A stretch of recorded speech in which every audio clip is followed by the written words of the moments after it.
Bon, allez, maintenant d'abord on va retrouver Joe Hume, notre spécialiste musique, pour justement débriefer un petit peu plus en détail du palmarès de cette édition des 40 ans. Vous voulez parler de la durée du programme ou comment ça se passe, Thomas? Qu'est-ce que c'est que ces histoires? Oui, parce que bon voilà, on va quand même tout de suite évacuer le sujet qui fâche.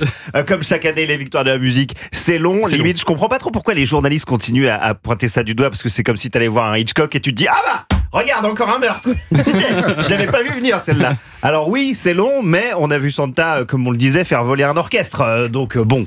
Recommence-moi. Oh là là. Recommence-moi.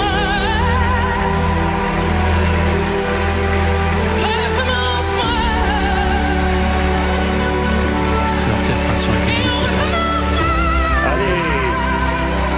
Ça triche pas non plus là, tu vois. C'est pas un capella, mais ça fait quand même son petit effet. Orchestration de ma meilleure amie, Kit Sophie. Bah, c'était magnifique. Ah, c'est assez magnifique, effectivement. Alors bon, maintenant, passons aux choses sérieuses. Le palmarès qui fait plaisir. Il confirme qu'en France, on a, comme Santa, des jeunes artistes en phase avec leur époque, pour qui on a envie de s'enthousiasmer. Je pense évidemment à vous, Santa. Je me souviens vous avoir entendu ici même parler du cœur que vous aviez mis sur cet album, de l'amour que vous y aviez déployé dans la création de ce disque. J'imagine que vous auriez pas dit non, effectivement, à une ou deux victoires de plus, mais s'il y en a bien une que vous deviez décrocher, c'était celle de l'album de l'année. Bon, et puis vous avez eu raison sur votre pronostic aussi, Joe. Et oui, voilà, mes pronostics musique sont plus fiables que vos pronostics football, Thomas. Vendredi, je vous le disais que je plaçais tous mes espoirs en Solane pour la révélation de l'année. Et non seulement elle a remporté cette victoire, révélation féminine, mais elle a également livré une prestation assez bouleversante, j'ai trouvé, de sa chanson Rome. Et puis relevé quand même un sacré défi, plier à sa voix un monument qu'on pensait taillé uniquement pour celle d'Eddie Mitchell. La chanson qui court, tous les mots qu'elle m'y met semblaient briser son cœur. Ça marchait pas mal, ça.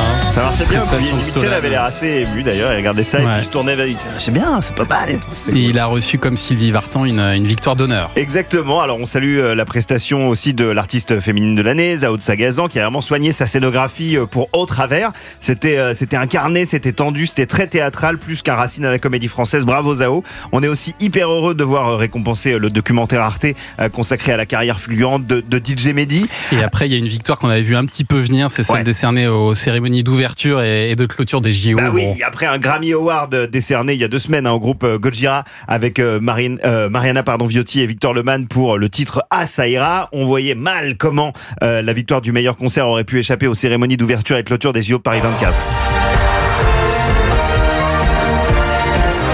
Victoire qui récompense à la fois Thomas Joly et Victor Lemann, mais aussi Philippe Catherine, Juliette Armanet, Gojira, Jean-Michel Jarre, et puis aussi vous, Santa, puisque vous faisiez partie de ces cérémonies, et malgré sa durée interminable, parce qu'en France, on respecte toutes les traditions, même les plus chiantes, cette 40e cérémonie des victoires de la musique nous a réservé de très beaux moments et qui, tout en étant révérencieuse envers les monuments que sont effectivement Sylvie Vartan, Eddie Mitchell, Alain Souchon également, ouvre la porte à toute une nouvelle génération d'artistes qu'on a envie de suivre. Merci beaucoup, Joe Hume, qu'on retrouve samedi et dimanche à 21h dans les années Top 50.